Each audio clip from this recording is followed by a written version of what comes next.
सदाशिवसमारम्भां शङ्कराचार्यमध्यमाम् अस्मदाचार्यपर्यन्तां वन्दे गुरुपरम्पराम् பூழியர்கோன் வெப்பொழித்த புகழியர்கோன் கடல் போற்றி ஆழிமிசை கல்மிதப்பில் அணைந்த பிரானடி போற்றி வாழி திருநாவலூர் வண்தொண்டர் பதம் போற்றி ஊழிமலி திருவாத ஊரர் திருத்தாள் போற்றி.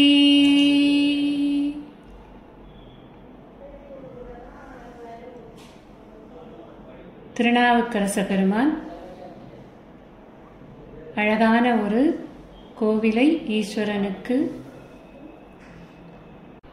பழையாறையில் மீண்டும் நிறுவிவிட்டு அங்கே சரியா சுவாமிக்கு பூஜைகள் எல்லாம் நடக்கிறது அப்படிங்கிறத நன்றாக உறுதி செய்து கொண்டு அதை கண்ணார கண்டு வாயார வாழ்த்தி மகிழ்ந்து அதுக்கப்புறம் திருவானைக்காவல் அப்படிங்கிற ஊருக்கு அவர் புறப்பட்டு போகிறார். திருவானைக்காவலை பார்த்துவிட்டு எறும்பியூர், திருச்சிராப்பள்ளி, கற்குடி, திருப்பராய்த்துறை இது மாதிரி ஸ்தலங்கள் ஒவ்வொன்றாக பார்த்து கொண்டு அந்தந்த கோவில்களிலும் அழகழகான பதிகங்களை எல்லாம் பாடி உழவார பணிகளை எல்லாம் செய்துவிட்டு எல்லோருமாக சேர்ந்து திருப்பைஞ்சீலி அப்படிங்கிற ஊருக்கு வருகிறார். நல்ல வெயில், நான் வறண்டு போயிருக்கு, அளவுக்கு அதிகமான பசி. அவருக்கு மாத்திரமல்ல, உடன் வந்த அடியார்கள் எல்லாருக்குமே அவ்வளவு பசி. சேக்கிழார் அழிவு ஆம் பசி அப்படின்னு அதை குறிப்பிடுறார். எல்லா அழிவையும் தரக்கூடியது எது அப்படின்னா அளவு கடந்த பசி தான். பசி வந்திட பத்தும் பறந்து போகும் அப்படின்னு ஒரு வாக்கியம் இருக்கு இல்லையா? மானம், குலம், கல்வி, வன்மை, அறிவுடைமை, தானம், தவம், முயற்சி, தாளாண்மை, காமம், இதுதான் அந்த 10. இத்தனையும் நமக்கு இருக்கணும் வேண்டிய அளவுக்கு. ஒவ்வொரு விஷயத்திலையும் ஒரு மனிதன் சிறந்து இருக்கணும். அட்லீஸ்ட் அது எவ்வளவு தேவையோ அந்த அளவுக்காவது இருக்கணும். ஆனால் எவ்வளவு இருக்கோ அது அத்தனையும் இல்லாமல் போக்கிடும். எது அப்படின்னா பசி.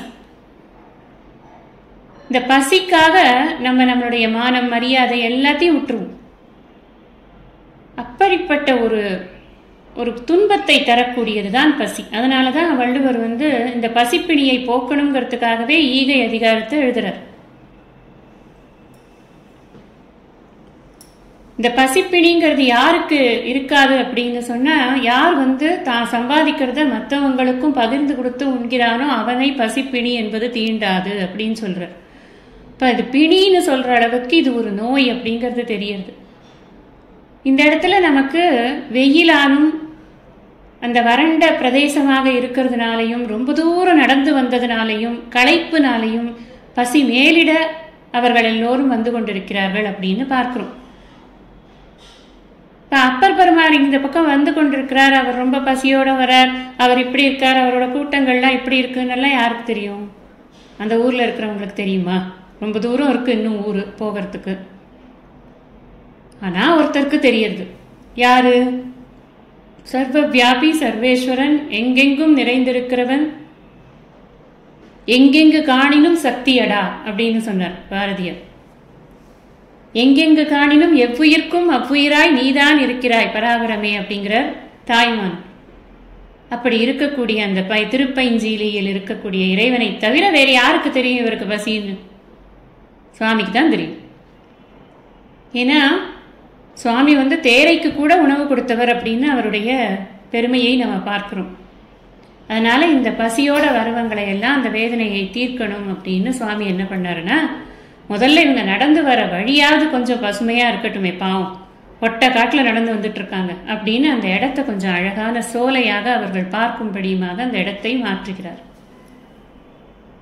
அந்த சோலைக்கு நடுவுல ஒரு நல்ல நீர் இருக்கக்கூடிய ஒரு குளத்தை அவர் உண்டாக்குகிறார். ஒரு அந்தணர் வடிவை எடுக்கிறார். ஒரு ஓரமா போய் உட்கார்ந்துருக்கார் பேசாம.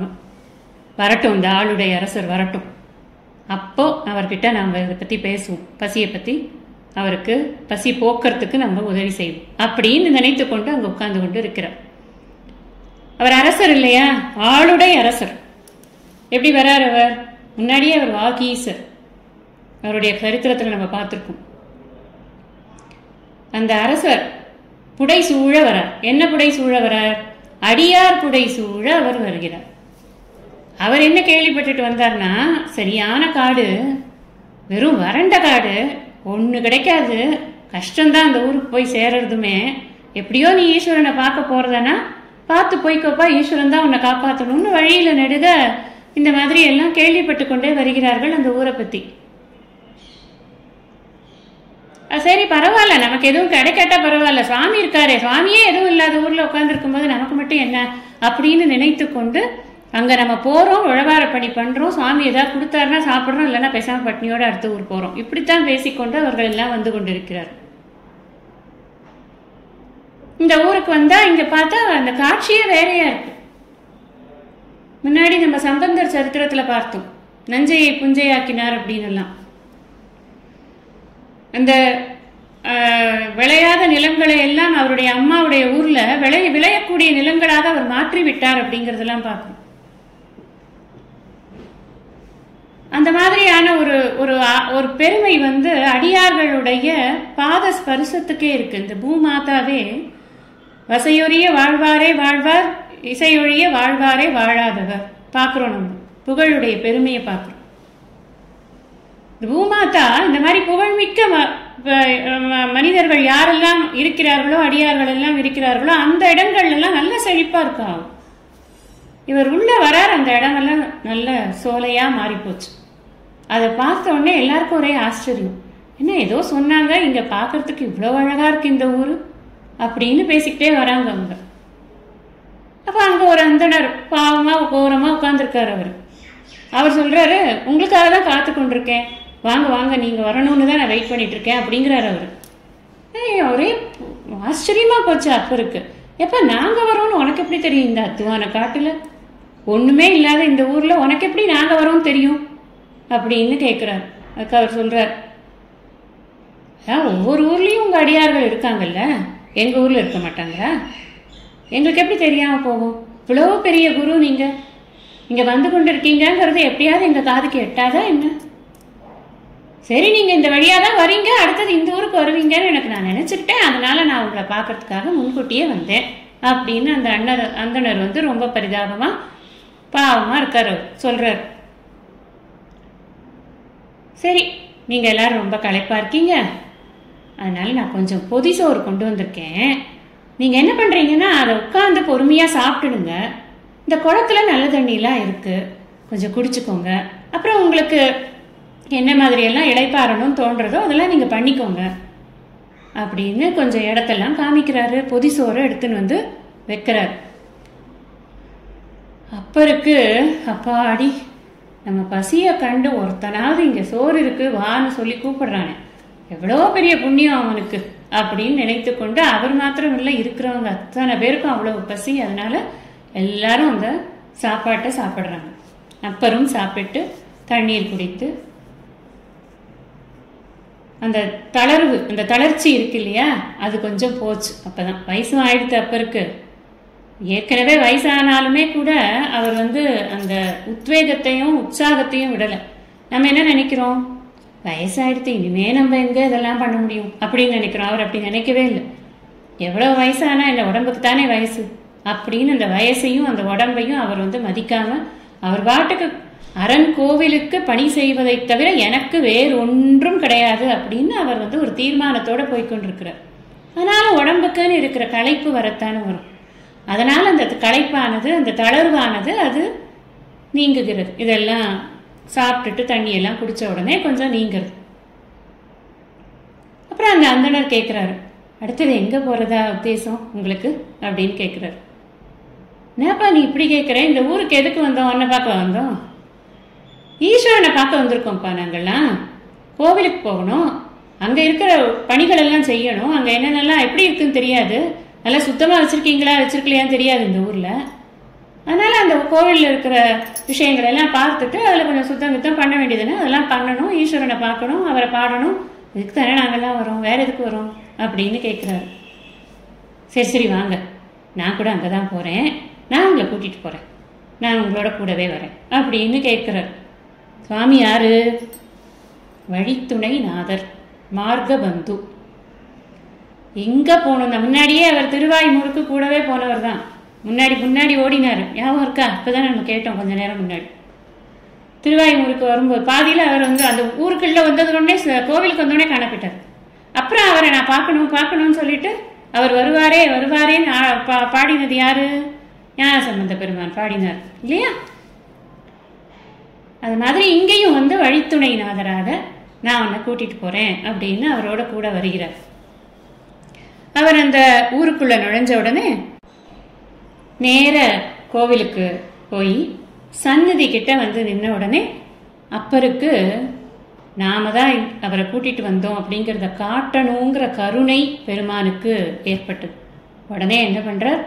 தன்னுடைய ரூபத்தை காட்டுறார். இத்தனை நேரம் உன்னோட வந்தது நான் தான் அப்படிங்கிறத காண்பித்து விட்டு அப்படியே நேர கருவறைக்குள் அவர் சென்று புகுந்து கொள்கிறார். இதை பார்க்கிறார் அப்பர். இமேஜின் பண்ணி பாருங்க எப்படி இருக்குன்னு. கூடவே பக்கத்துல ஒருத்தர் வந்து ரொம்ப இன்னோசென்ட்டா யாரோ ஒருத்தர் பக்கத்துல வந்து கொண்டே இருக்காங்க. நம்ம அவர்கிட்ட நல்லா கலாய்ச்சிட்டு பேசிட்டு, என்னப்பா நீ என்ன ஊர்ல விளையுதா, உன்னூர்ல நீ எவ்வளவு வயல்ல எவ்வளவு போட்டிருக்க, இந்த தடவை போவேன் எவ்வளவு, இப்படி எல்லாம் கூட பேசிக்கிட்டே தானே வருவாங்க. சும்மா வருவாங்க எல்லாரும். அப்படியே எல்லாரும் ஜாலியா பேசிக்கிட்டு வந்துட்டு இருந்த அந்த ஆளு கருவறைக்கு வந்த உடனே அப்படியே உள்ள போய் சுவாமியோட ஐக்கியமாறார். அவர் தான் சுவாமி அப்படின்றது தெரிஞ்சதுன்னா எப்படி இருக்கும் ஒருத்தருக்கு மனசுக்கு? அப்பருக்கு என்னன்னா, நான் என்ன அவ்வளோ பெரிய ஆளா? எப்பவுமே நான் சொல்லியிருக்கேன்ல, அவருக்கு வந்து நம்ம மாற்று சமயத்திலேருந்து வந்துட்டோம் அப்படிங்கிறதுனால ஒரு கூனி குறுகியே அப்ப பாரு இருப்பார் அவர். பாவம் அவருக்கு என்னன்னா, இவ்வளவு கருணை என் மேல காட்டுறதுக்கு நான் என்னதான் பண்ணிட்டேன்? ஒண்ணுமே பண்ணலையே.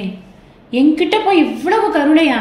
என்னை கூடவே கூட்டிட்டு வந்து எனக்கு பொதிசோறு கொடுத்து, என் பசி ஆத்தி தண்ணி கொடுத்து, எனக்கு களைப்ப நீக்கி, பகவானே இவ்வளவு நீ எப்படி பண்ணின? எனக்கு நான் அவ்வளவு பெரிய அன்புக்கு பாத்திரமாக இருக்க கூடியவனா நானு அப்படின்னு அப்படியே கண்ணீர் விடுறார். ஏற்கனவே அப்பர் வந்து ரொம்ப சுவாமிய வந்து அழுது அழுது தொழுவார். யாருன்னு? அப்பர் தான்.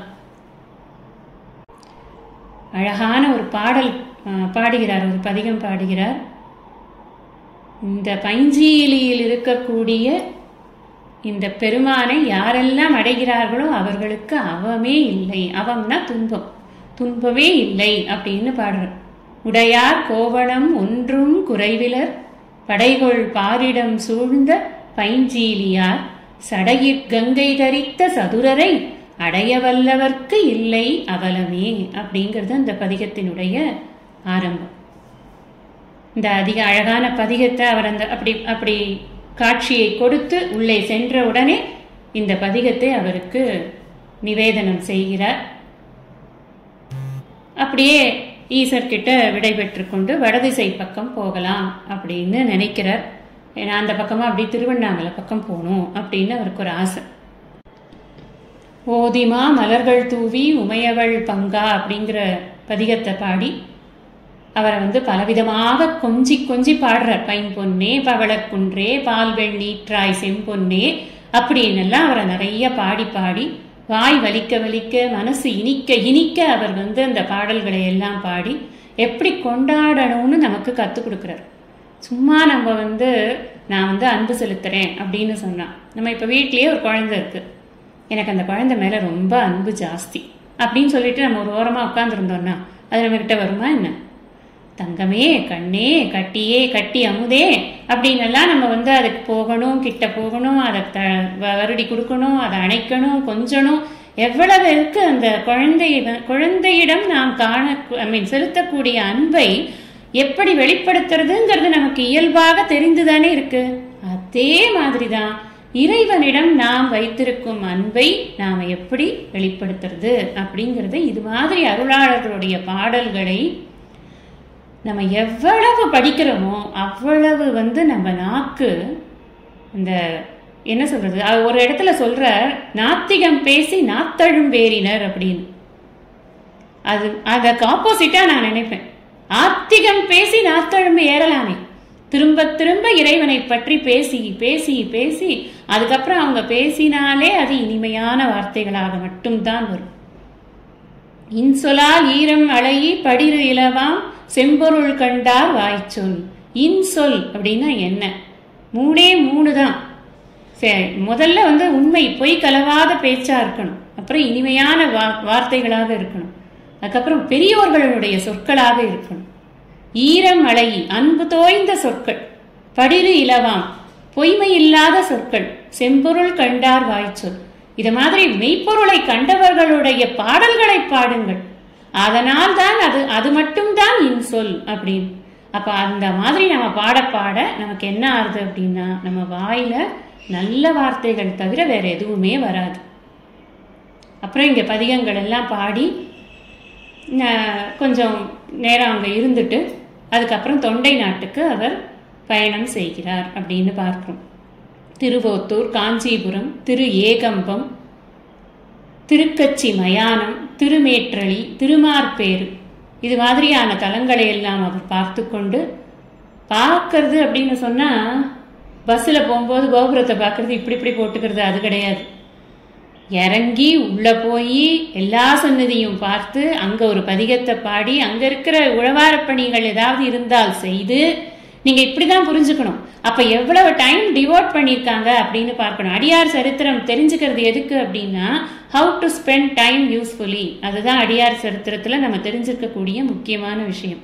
பார்வையே மாறிடும், நமக்கு வாழ்க்கையை பற்றிய பார்வையே மாறிவிடும்.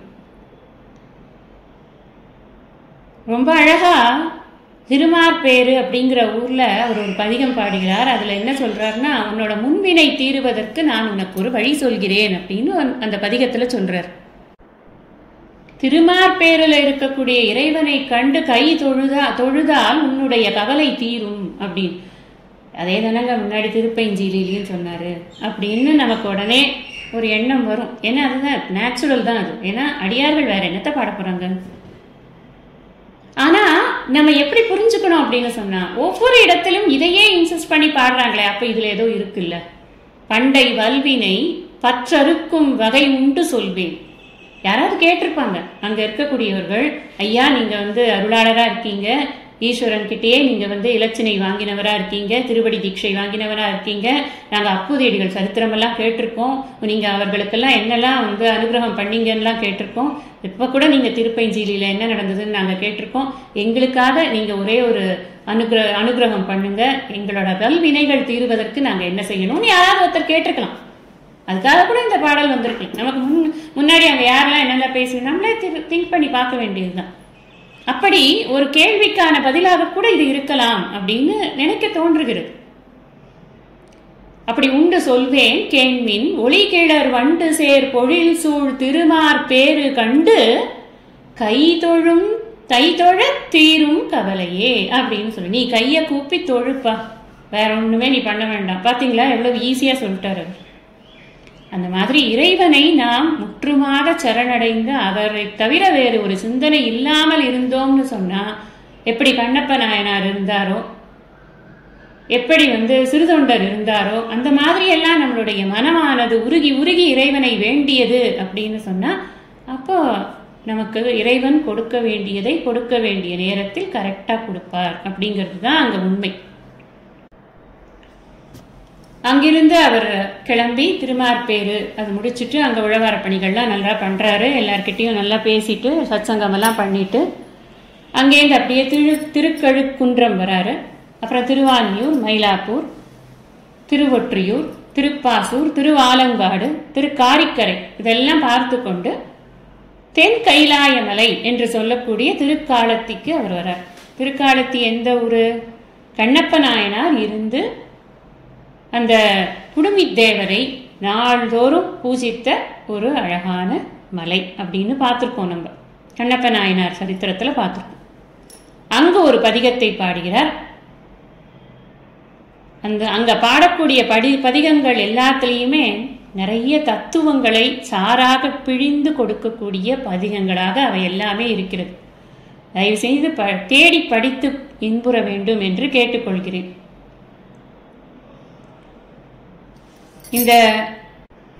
இந்த காலத்திநாதருக்கு ஒரு விசேஷம் என்னன்னு நம்ம பார்க்குறோம். அவர்கிட்ட வந்தவரை விடமாட்டேங்கிறார். அவர் கண்ணப்ப நாயனாரை விடவே இல்லை. அவர் ஒரு முறை பார்த்த உடனேயே தினமும் இவரை போய் பார்க்க வேண்டும், தினமும் இவருக்கு நான் அபிஷேகம் செய்து பூஜை செய்ய வேண்டும்னு அவருக்கு தோணினது இல்லையா? அந்த மாதிரி தான் இந்த அப்பர் பெருமானையும் காலத்திநாதர் ஆட்கொள்கிறார். காலத்தியானவன் என் கண்ணுளானே அப்படின்னு தான் பதிகத்தில் சொல்றாரு. என் கண்ணுக்குள்ளேயே நிற்கிறானேப்பா, எங்கேயும் என்னால் அவனை விட்டுட்டு வேற ஒரு விஷயத்த பார்க்க கூட முடியல, மலையெல்லாம் அவனாவே தெரிகிறானே அப்படின்னு அவருக்கு ஒரு ஈர்ப்பு அந்த இடத்துல இருக்கு. அதனால கொஞ்ச நாளைக்கு அங்கேயே தங்கினார், தொண்டு செய்தார், தொழுதார், எல்லாம் பண்ணினார். இப்பயே தென்கையிலை அப்படின்னு சொல்லக்கூடிய இந்த காலத்தியில் இறைவனை அவர் பூசித்து கொண்டே இருக்கும் வேளையில திடீர்னு அவர் மனசுல ஒரு எண்ணம், இந்த தென்கையிலையை பார்த்துட்டோம், வடகையிலை பார்க்கவே இல்லையே, நம்ம வடகையிலைக்கு போகணும் அப்படின்னு இப்போ எல்லாரும் போறாங்களே யாத்திரை, கைலாஷ் மானசரோவர். ரொம்ப கஷ்டமான யாத்திரை அந்த காலத்துல, இப்போ ரொம்ப ஈஸி. இப்போ போறது அதிகபட்சம் நம்ம எனக்கு தெரிஞ்சு நம்மளுடைய லங்ஸ் கொஞ்சம் நல்லா கோஆப்ரேட் பண்ணணும், உடம்புல ஆக்சிஜன் லெவல் நல்லா இருக்கணும், அதுக்கப்புறம் பணம் வேணும், அவ்வளோதான். இது தவிர இப்போ இருக்கிற சூழ்நிலையில பெருசா ஒரு ரிக்குவயர்மெண்ட்டும் இல்லை. புண்ணியம் வேணும், அது எப்பவுமே வேணும், அது இருக்கு. ஆனா அப்போ அப்படி கிடையாது. கால்களில் பலம் வேண்டும், உடலில் பலம் வேண்டும், நடந்தே போகும். சித்பவானந்த சுவாமிகள் கைலாய யாத்திரையை, தான் மேற்கொண்ட கைலாய யாத்திரையை பற்றி ஒரு புஸ்தகம் எழுதியிருக்கார். நான் கைலாய யாத்திரை போகும்போது அந்த புஸ்தகத்தை வாங்கி படித்தேன். ஏன்னா மகாத்மாக்கள் எதை அனுபவித்துக் கொண்டு போனார்களோ அதையே நாமும் அனுபவித்துக் கொண்டு போக வேண்டும்னு ஒரு ஆசை எனக்கு. அதனால அதை வாங்கி படித்தேன். மகா கஷ்டமான யாத்திரை. அவர் அந்த காடையும் மலையையும் தாண்டறது ஒவ்வொன்றையும் அவர் எக்ஸ்பிளைன் பண்றதை பார்த்தாலே இப்படி தபஸ் பண்ணி போயிருக்காரே அப்படின்னு. ஆனால் நாங்கள் போனது எல்லாம் ஹெலிகாப்டரு இது அப்படி இப்படின்னு போயாச்சு. அந்த அளவுக்கு உடல் பிரயாசையெல்லாம் ஒன்றும் இல்லை. அதனால தான் நான் சொல்கிறேன், நமக்கு என்னென்னலாம் வேணும் அப்படின்னா நல்ல லங்ஸ் கெப்பாசிட்டி நல்லா இருக்கணும், அந்த அந்த ஆல்டிடியூடுக்கு ஆக்சிஜன் நிறைய நம்ம உடம்புல இருக்கணும். இதுதான் முக்கியமாக வேணும். எல்லாத்துக்கும் மேலே புண்ணியம் வேணும். எதுக்கு நான் சொல்கிறேன் அப்படின்னா, அந்த வட கைலாய யாத்திரை அப்படிங்கிற ஆசை அவருக்கு மனதில் ஏற்பட்டது. இது வயசு என்ன அவருக்கு? ரொம்ப ஜாஸ்தி ஆயிடுத்து, 70-80 கிட்ட இருக்கலாம் மேபி. அப்போ இவருக்கு அந்த ஆசை வருது. ரொம்ப நீண்ட பயணம், அந்த நீண்ட பயணத்துக்கு இந்த உடம்பு தாங்குமா அப்படின்னு அவர் யோசிக்கவே இல்லை. எனக்கு பார்க்கணும், கைலாயத்தில் இருக்கும் இறைவனை நான் பார்த்தே ஆகணும் அப்படின்னு நினைத்து கொண்டு அவர் புறப்பட்டு விட்டார். முதல்ல அவர் யாத்திரையில் ஃபர்ஸ்ட் ஸ்ரீசைலம் அப்படிங்கிற ஊருக்கு போகிறார். திருப்பருப்பதம் அப்படின்னு அதுக்கு இன்னொரு பெயர் இருக்கு. பிரமராம்பிகை சமேத ஸ்ரீ மல்லிகார்ஜுனர் அப்படிங்கிற சுவாமி அங்க. கன்றினார் புறங்கள் மூன்றும் கனலெறியாக சீரி அப்படிங்கிற ஒரு அழகான பதிகத்தை அங்கு பாடுகிறார். இந்த வடநாட்டு பாடல் பெற்ற தலங்கள்ல இதுதான் முதல் தலம் அப்படின்ற ஒரு புகழ் இந்த தலத்திற்கு இருக்கிறது. இன்னும் சொல்ல போனா அப்பர் பெருமான் தான் இந்த தென் எல்லையை விட்டு அந்த பக்கம் போய் கொஞ்சம் பாடல்கள் பதிகங்களை பாடி இறைவனை தொழுது போயிட்டு வந்தவர் அப்படிங்கிறத நம்ம பார்க்கிறோம். ஞானசம்பந்த பெருமானுடைய சரித்திரத்தில் கூட இருந்த இடத்திலிருந்தே அவர் மனதினாலேயே அதை பார்த்து பாடினார் அப்படின்னு பார்க்கிறோம். இது அப்பர் பெருமானுக்கு நேர போய் பார்க்கணுன்ற ஆசையினால அவர் நேரையே ஒரு ஊரா போறாரு. அது மாதிரி இந்த ஸ்ரீசைலத்துல போய் அவருக்கு பதிகங்களை எல்லாம் பாடி அதற்கு மேல் அங்கிருந்து திருக்கோகரணம் அப்படிங்கிற ஊருக்கு போறார். அங்கேயும் ஒரு அதி அற்புதமான ஒரு பதிகத்தை பாடுகிறார். அப்புறம் கொஞ்சம் கொஞ்சமா நடந்து நடந்து நடந்து மத்திய பிரதேசத்துல இருக்கிற காடுகள், மலைகள், ஆறுகள் எல்லாத்தையும் நடந்தே கடந்து போகிறார். நான் சொன்ன மாதிரி இப்ப போற கைலாஷ் யாத்திரை மாதிரி கிடையாது. ஒரு காடு கடக்கணும்னு சொன்னா சாதாரண விஷயம் கிடையாது.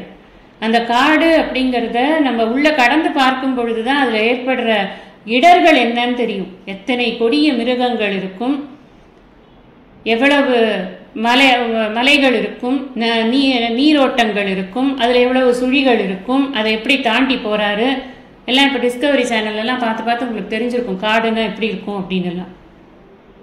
இந்த மேலேருந்து ட்ரோன் காட்சியில் காட்டுற காடு அப்படிங்கிறது தான் அழகாக இருக்கும். இறங்கி உள்ளே போனால் தான் தெரியும் காடு எவ்வளவு பயங்கரமானது அப்படின்னு சொல்லிட்டு. அதையெல்லாம் அவர் கடந்து சென்று கொண்டே இருக்கிறார். வாரணாசிக்கு வந்துட்டார். வாரணாசியில் கங்கையை பார்க்கிறார். காசி விஸ்வநாதரை வணங்குறார். அங்கு தன்னோடு வந்த அடியார்கள், அது வரைக்கும் அடியார்கள் எல்லாம் வருகிறார்கள். ஓரளவுக்கு தெம்பு இருக்கிற அடியார்கள் எல்லாம் கூடவே சேர்ந்து வந்து கொண்டுதான் இருக்கிறார்கள். அதுக்கப்புறம் அடியார்களை எல்லாம் நீங்க இந்த அளவுல நின்றுக்கோங்க அப்படின்னு சொல்லிட்டு கர்ஜுரம் அப்படிங்கிற வழியில அவர் கைலாயம் நடந்து செல்வதற்காக ஆரம்பிக்கிறார். பாதை மகா கரடு முரடான பாதை. ஒண்ணுமே சாப்பிட கிடைக்காது, தண்ணி கூட கிடைக்காது. அவ்வளவு கஷ்டமான ஒரு பயணம் அது. அது மட்டுமல்ல, இயற்கையினுடைய சீற்றங்களும் அங்க கொஞ்சம் அதிகமாக இருக்கும். ஒரு நேரம் ரொம்ப குளிர்ந்த காத்தடிக்கும், ஒரு நேரம் மழை பெஞ்சிரும். திடீர்னு லேண்ட்ஸ்லைட்ஸ் எல்லாம் இருக்கும். நம்ம இப்ப பார்க்கிறோம்ல, திடீர்னு லேண்ட்ஸ்லைட்ஸ் எல்லாம் பார்க்கிறோம். இப்ப பத்ரிநாத் போகிறதோ இல்ல கேதார்நாத் போறதோ, இந்த சார்தாம் யாத்திரை எல்லாமே, இப்போ அமர்நாத் எடுத்துக்கோங்க, எல்லாமே இப்ப ரொம்ப பயமா இருக்கு, எப்போ எது நடக்குமோ அப்படின்னு. அது மாதிரிதான் அந்த இடங்கள்ல இருக்கக்கூடிய இயற்கையின் நிலைமை அப்படித்தான் இருக்கு. அப்படி இந்த மாதிரி அந்த சந்தர்ப்பத்துல தான் அவர் போகிறார். ராப்பகல் பார்க்கறது இல்லை. ஒரு இடத்துல உட்காந்துக்கலாம், அப்புறமா ஆயாசம் போனதுக்கு அப்புறம் போலாம், அப்படிலாம் இல்லை. நடந்துகிட்டே இருக்கார். பாதம் எல்லாம் தேஞ்சு போச்சு அவருக்கு, முடியல, அதுக்கு மேல நடக்கவே முடியல. காலுக்கு கொஞ்சம் கூட பலமே இல்லை. அதனால என்ன பண்றார், கையை வச்சு தாவி தாவி நடக்கிறார். 2 கையை வச்சு காலுக்கு ப்ரெஷரை கம்மியா கொடுத்து கையில நிறைய ப்ரெஷர் போட்டு நடக்கிறார். அப்புறம் என்ன ஆகுது, கை கொஞ்சம் கொஞ்சமா தேஞ்சு போயிடுறது. சரி, அதுக்கப்புறம் மணிக்கட்டெல்லாமும் தேயுது. அவர் கையை பாதி மணிக்கட்டு வரைக்கும் தேய்ச்சி நடந்து போறார்.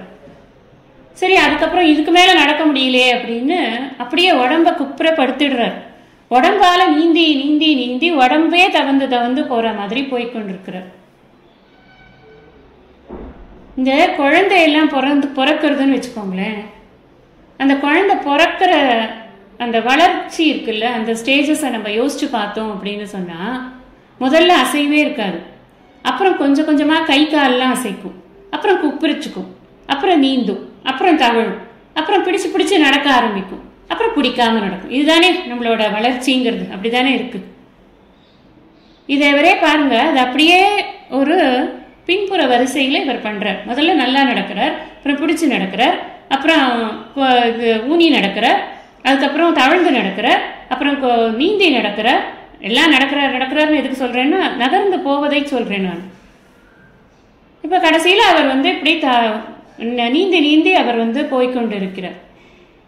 இந்த இறைவனை பார்க்கணுங்கிற ஒரு ஆசையில என்னெல்லாம் இந்த ஜீவன் படாத பாடுபடுறது அப்படிங்கிறத காமிக்கிறார் அவர். இப்ப நீந்தி நீந்தி போகிறார் இல்லையா, அப்ப என்ன ஆகுதுன்னா, பாதை கரடு முரடுன்னு சொன்னேன்ல, அதை இமேஜின் பண்ணி பாருங்க. வெறும் பெரிய பெரிய கல்லு முள்ளா இருக்கு அந்த இடமெல்லாம். அதுல இவர் நீந்தி போகும்போது என்ன ஆகும், இந்த மார்பு தோல் எல்லாம் ரொம்ப மென்மையான தோல், அதெல்லாம் வழண்டு போய் உள்ள எலும்பெல்லாம் அடிபடுறது, எலும்பெல்லாம் உடைய ஆரம்பிக்கிறது. சரி, இந்த முன்பக்கம் அவுட்டு டேமேஜ் ஆயிடுது, இது ஒன்றும் பண்ண முடியாது அப்படின்னு பின்பக்கத்துல திரும்பி அப்படி புரண்டு புரண்டு போகிறதுக்கு ஆரம்பிக்கிறார். அங்க பிரதட்சணம் பண்ணிக்கொண்டே போகிறார். எவ்வளவு தூரம் இந்த மாதிரி எல்லாம் போக முடியும். இப்படி கொஞ்சம் தூரம் போக போக என்ன ஆச்சுன்னா, உடல் ரொம்ப சோர்வாயிடுது, உடம்பு முழுக்க ரத்த விளாரா இருக்கு. அவ்வளவுதான், இதுக்கு மேல நடக்க முடியல. அப்படியே கிடக்கிறார். ஆஸ்வாசமா அப்படியே விட்டார். 2 கையையும் மேல திருப்பிட்டு, பகவானே நீயா கொடுத்தா குடு, காட்சி இல்லைன்னா வேண்டாம் அப்படிங்கிற மாதிரி ஒரு நிலைமை அவருக்கு ஏற்பட்டு விட்டது. அப்போ இறைவன் என்ன பண்ணார், இதை நாம அடுத்த பதிவுல சிந்தனை பண்ணலாம். ஹரி ஓம் நமஸ்தே.